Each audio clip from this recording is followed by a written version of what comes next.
So before we jump in, let's do a little recap as we try to do. Also, we'll thank Leah for writing our question here when she comes down here. She was hesitant to do it, but she said she would cover it, so encourage her. Okay, so let's talk about what we covered last week, because the text from last week does have some bearing on this week's text, because it's almost like James has this continuous thought. So last week we talked about a few important words of wisdom, is how we worded it. And what we covered was that wisdom is a neutral term. It's a neutral term. We talked about how, at least in James's words, he defines wisdom as like the foundation of our heart from which we live from. Like wisdom is what shapes our heart, and the way we live is an overflow of that wisdom, of how our heart has been shaped. And so we contrasted both worldly wisdom. So we said that was wisdom from below, contrasted that with godly wisdom, wisdom from above. And in that, he was saying our life bears the fruit of the wisdom that has shaped our heart.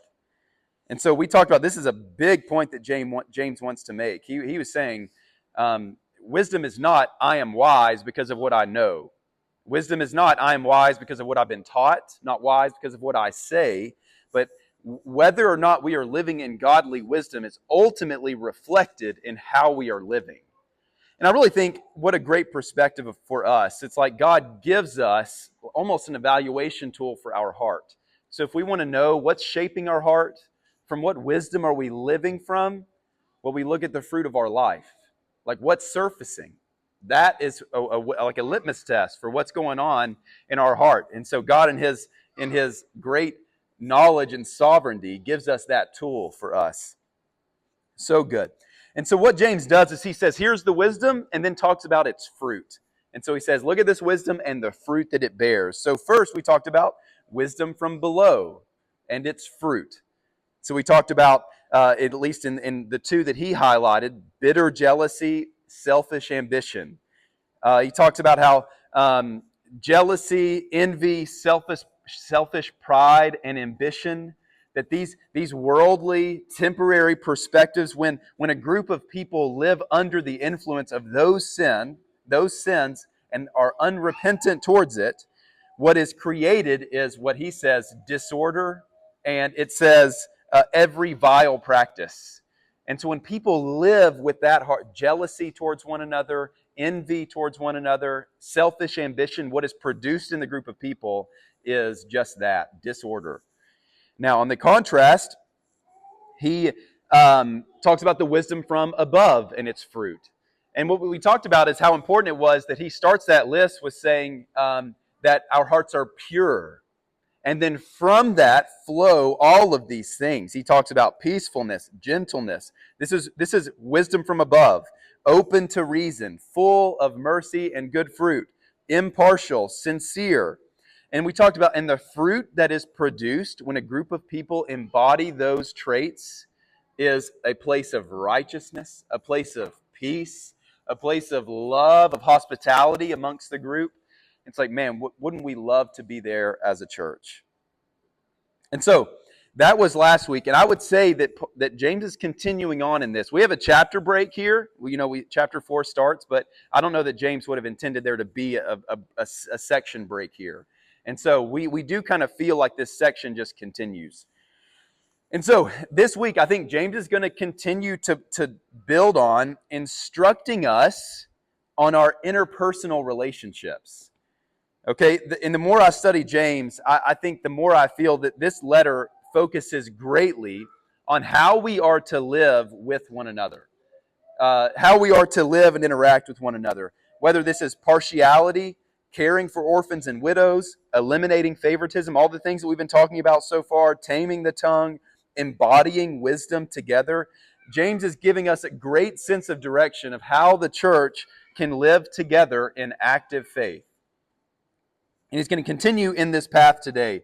And I love what James is doing for us in these sections. Whether it's last week or what we're going to cover today, what he does is he's reminding us that if we want unity, if we want peace here, if we want a place where righteousness is propagated, if we want that, It doesn't begin with a high-level vision of, hey, let's get there, but it begins with and ends with each of our hearts, each of us individually in our hearts. Do you see this? As we get into this, he will address the way that he will address the heart of the group, the spirit of the group through the heart of the individual, right? And it really disarms us from the ability to point fingers, to say that things are this way because of you, because of him, because of her. It's like, no, we start at the heart level, each of us at the heart level. And I think James just builds on that today. So as we move to this text, I think we're going to see three ways that unity takes all of us. Unity takes all of us. And it's not other people. It takes you, it takes me, and you, and you, and you, and you. It takes all of us. Gospel-centered unity. An environment where righteousness and love exist and flourish in our church is created by all of us striving towards Christ. And so I think we're going to see a few things. Here's what I think we're going to see. We're going to see, one, that we are called to assess our heart. We're going to see also that we're each called to submit to God. And then we'll also see at the end, we're called to encourage our brothers and sisters. Okay, that's kind of the outline that we're going to see here today. And so, like I said, this text is like a continuation, and so it's kind of hard to outline this text, but I am creating an outline just so it's more digestible for us, but don't let it distract you. Like, I'm not trying to stop his thoughts and continue on in different areas. I also feel like parts of this section may not be fully centered on James saying, hey, to be unified, do this. But I'm going to tease it out in the context of unity because this section seems to be bookended by sections where he's saying, be unified, do this together, live in this way together, and then ends it in the same way. And so I'll unpack that here in just a second as well. Okay, anything before we get going on that? As I've mentioned, this is a discussion-based Bible study. So, and usually we have 2 or 3 questions. Today we just have one. So if something comes up, if you got a question or have a comment on something, raise your hand. Let's talk about it. Yeah. Yes, I will. Pamela, right? Pamela, is that your name? So this is coming. We're going to get to this in a second. But this is a reflection point that we're going to be reflecting on in a moment together. And it's take a moment to grieve over your sin before God. That's where we're going. That's heavy. Welcome. That's right. Take a moment and let your sin run rampant in your heart. It'll make sense in context, I hope. Okay, so we're going to get going with our first point. First is, unity takes all of us. So if we want to be unified as a group, it starts at the heart level.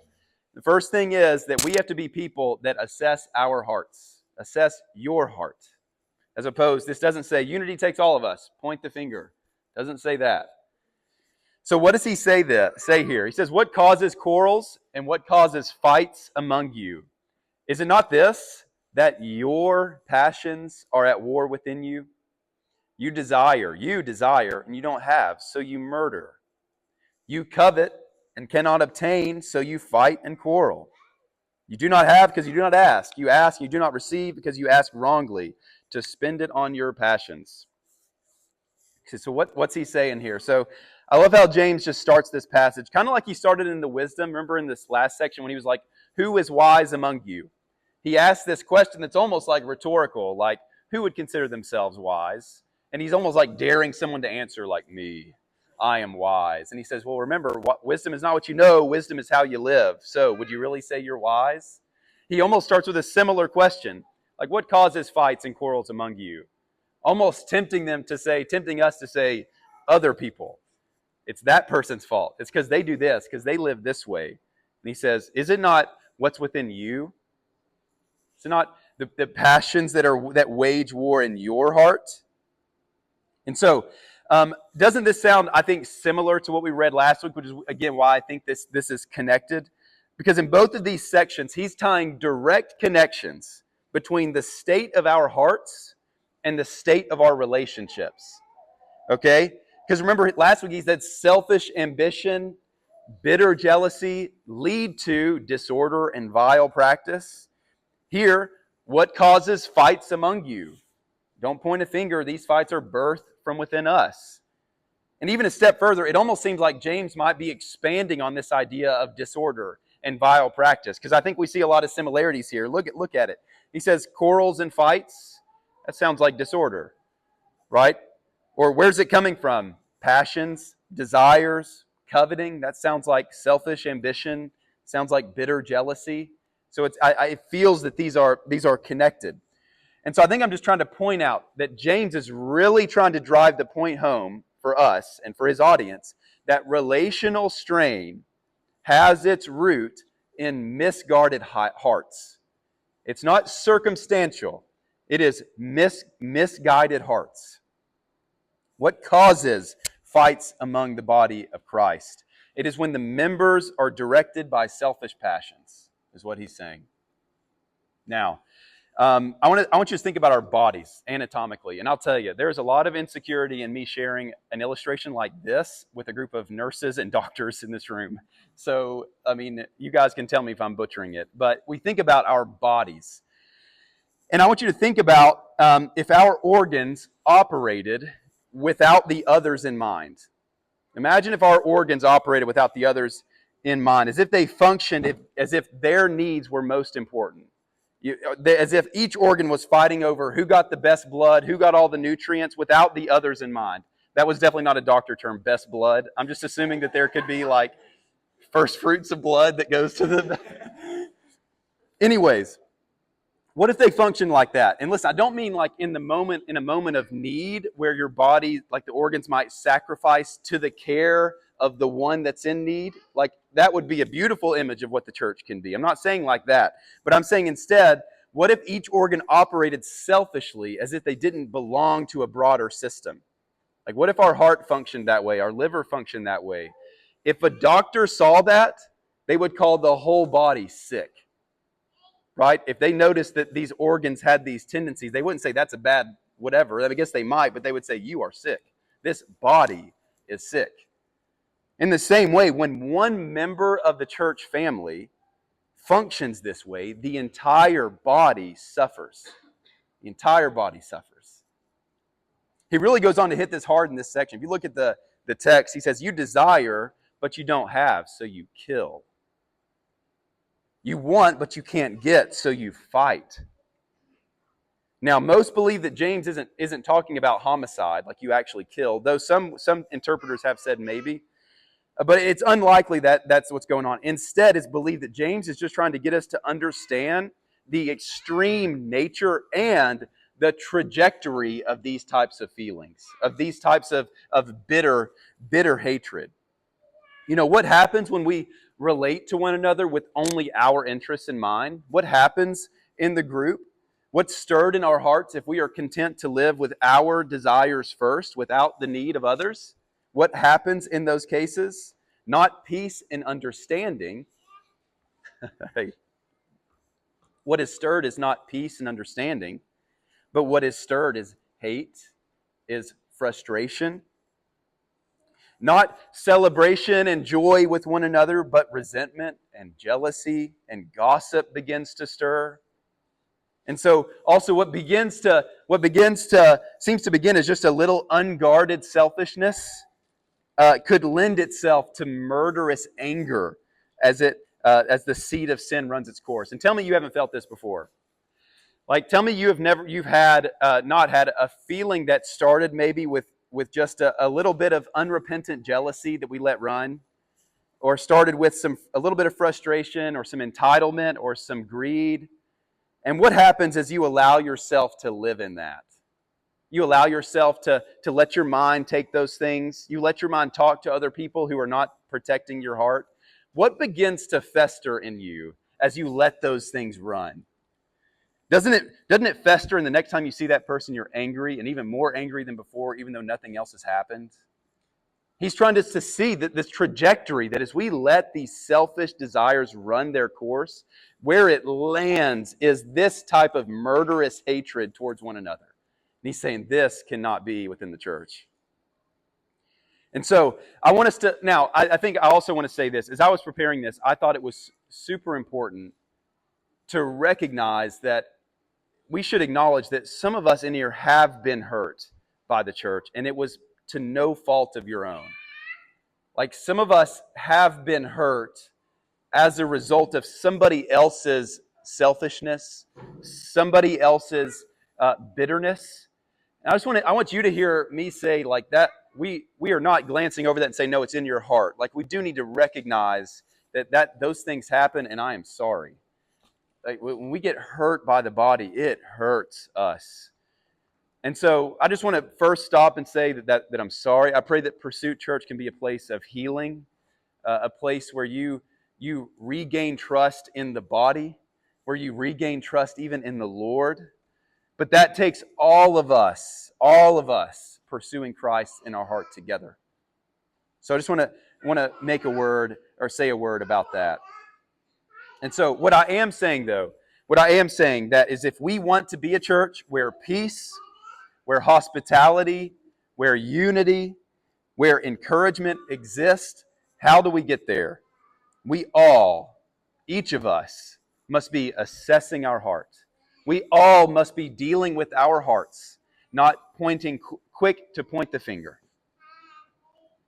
And listen, this is a very practical saying, but it has stuck with me. One time I was at a conference, Kayla and I were both there, and it was just a church conference, and they were talking about how we have to have the disposition when we walk into our church, we don't think, here I am. When we walk in the church, we think, there you are.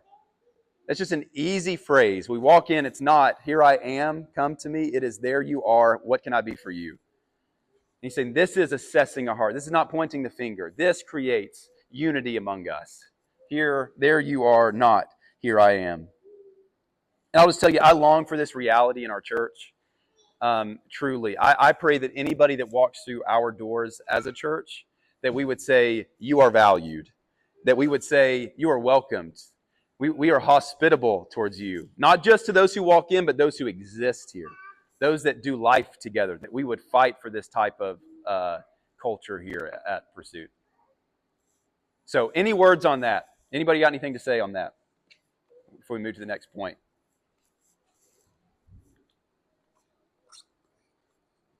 Yeah.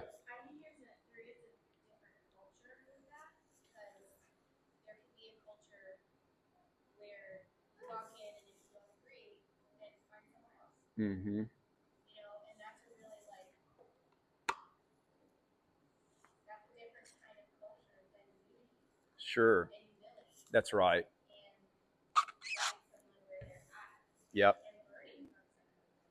Yep. That's a great point.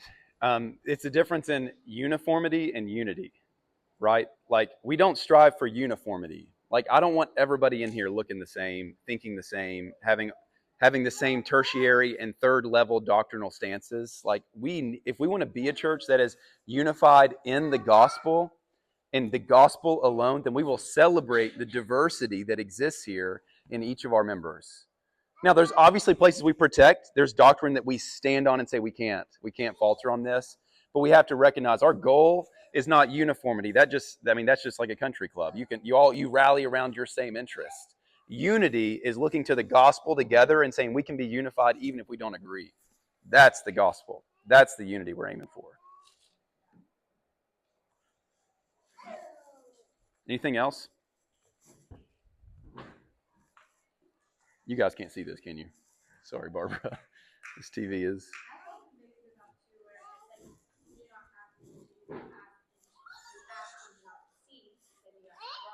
Mm.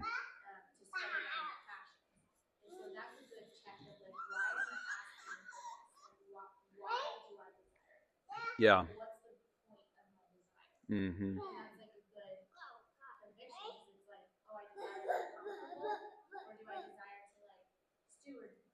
Sure. Mm-hmm. Yep.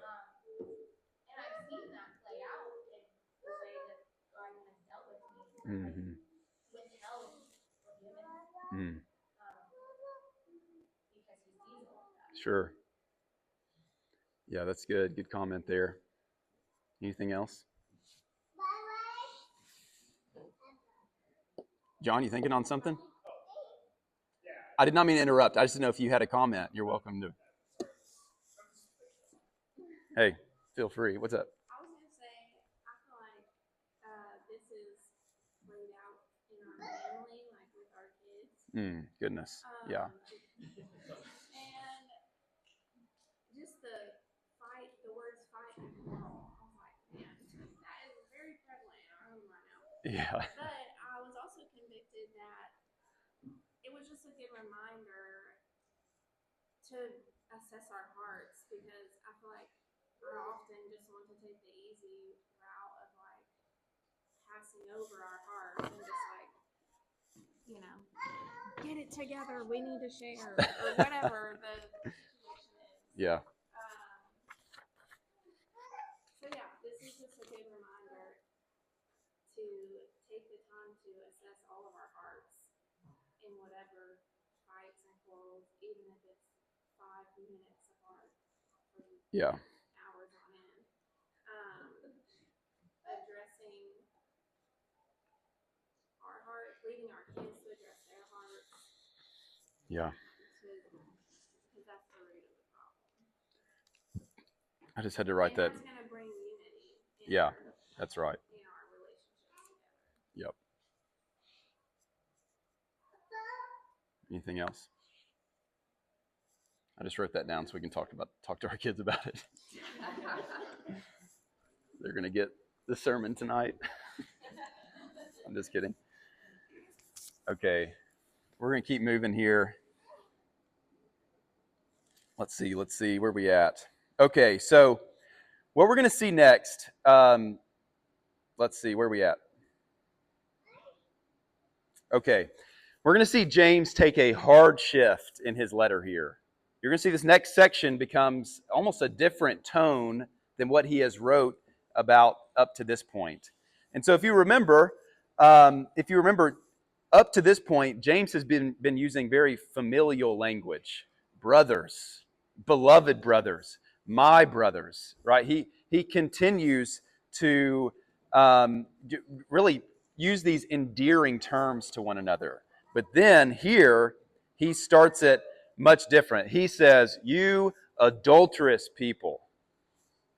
You adulterous people. Brothers, you adulterous people. James drastically shifts his mood here, and I think it's to drive home a point. And I'll tell you what I think he's doing. So in the pursuit of unity, if you just think about it in the aspect of unity, what we are called to as we allow the Lord to shape our hearts is that we would submit to God.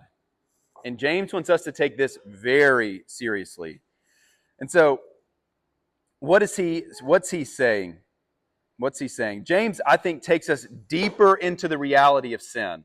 Deeper into the reality of sin. And not only in just the general reality of sin, but in all the sin that he's been exposing in us throughout his letter, as he continues to say this and this and this, do this, or here's where you're lacking. Here's worldly wisdom. Now he's like hitting it home and talking about the reality of this sin that we've been living in. And so it's like James here is saying, it's not just walking in worldly wisdom. That was last week. Or he's saying it's not just a trend of misplaced desires or misplaced passions. It's not just bitterness and selfish ambition. It's not just a friendly give-or-take relationship, this partnership with worldly ambitions and morals. It's like he wants us to feel the weight. He says, you adulterous people. You dabble in sin like it's playful. You dabble in sin like it's friendly, forgetting it is an adversary seeking to crush your soul. It's like he's wanting to take sin deeper in our hearts. He says, your unrepentant partnership with sin makes you God's enemy. He says, you adulterous people. And so listen, he's bringing an Old Testament theme of God describing his relationship like a marriage. And then when his people forsake him, it is a picture of spiritual unfaithfulness or adultery. It's not like when a student disobeys a teacher. It's not even like when a child disobeys a parent.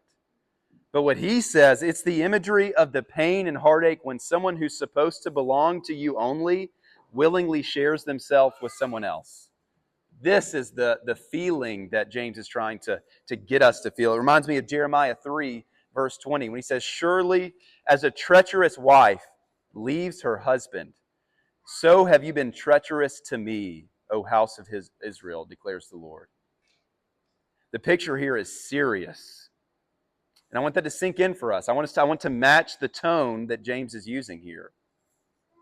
The more we are conformed to the world, and hear this, the more we are conformed to the world, living like this world, loving this world, the more we betray our God. And this betrayal isn't slight. Our willing, unrepentant, or indifferent heart towards our sin is to wave a dismissive hand at what Christ did for us. Look, one commentary used this imagery. He said it's like a spouse walking in on their spouse with another mate, but the adulterer, looking at their spouse with indifference, says to them, "I will just be a moment." It's what it's like for us when we live in our sin willingly. This is strong imagery, but it's what he's trying to stir in us. He's trying to stir this in us. We need to wrestle with this, and we're going to in a second. So hold that tension that you feel in that imagery. Hold that, because we're going to wrestle with it in a second as we get down there. But listen, because I think we have to be met by something else first. God is greater than our greatest failures. His eternal character, His holiness, His love, His heart towards us can withstand all the mockery and the betrayal that His people show Him. But James wants us to see that God's heart yearns for us. It yearns for us, even when we are wayward in sin. Look at what he says. He says he yearns jealously over the Spirit that He has made to dwell in us. Look, believe it or not, this is actually one of the most challenging passages of interpretation in all of the book of James. We won't get into all the details there, but really what we're seeing is James is taking us back to what God spoke to His people back in Exodus, when God is reminding His people that He is a jealous God. And we used the imagery last week about a husband in rightful jealousy over his wife, or vice versa. It's a protective jealousy. It's a longing jealousy. He is jealous for the affections of your heart as a follower of Jesus. This is a secure jealousy that seeks what is best for you by guarding your heart from adulterous pursuits. He's saying, I want you to feel loved, fulfilled, and complete in me. I long for you to feel that. And so I want to guard you from wayward pursuits. I love how Douglas Moo puts it. He says, God desires that His people be wholly and unreservedly His, and knows this to be for their utmost good. Therefore, He warns against not just indulgence, but even flirtation with the attitudes and values of this world. He is so jealous. He's saying, I'm saying don't dive in. I'm saying don't even put your feet in. Like, protect yourself. He yearns for our pursuit. He's jealous for it. And so here, James is describing God's heart for us, His people, when we sin. As if trying to prompt in our heart that we would say, man, sin is not something to flippantly dabble in. Sin is not playful. Sin is not to be played with. But then, James meets them with God's heart to them in our sin. Look at what he says next. Where's it at? There it is. Verse 6. But He gives more grace. But He gives more grace. Therefore it says, God opposes the proud, but gives grace to the humble. And look at this. Only God, in His perfect character, could be both full of jealous yearning, but then also full of sufficient grace towards us. Think about this. He has the desire for your heart, but also the ability to extend grace when you fail to give it to Him. That is the duality of God's character in that regard. Full of grace, yearning for you, but full of grace when you fail to give Him yourself. And I think maybe you just need to hear this today. Like maybe you have just been really wrecked with some frustration over your sin. Maybe you need to, maybe you've been feeling some shame for the path that you've walked in lately. I can't speak directly to your path. Maybe you need to hear that God not only yearns for you to turn back to Him, but also extends grace over you for where you have been.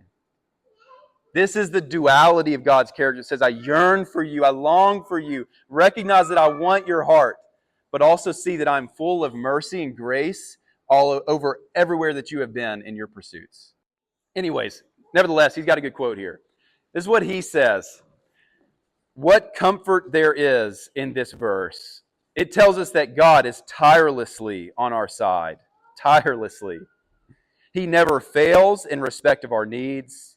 He always has more grace at hand for us. He is never less than sufficient. He always has more and yet more to give. Whatever we may forfeit when we put ourselves first, we cannot forfeit our salvation, for there is always more grace.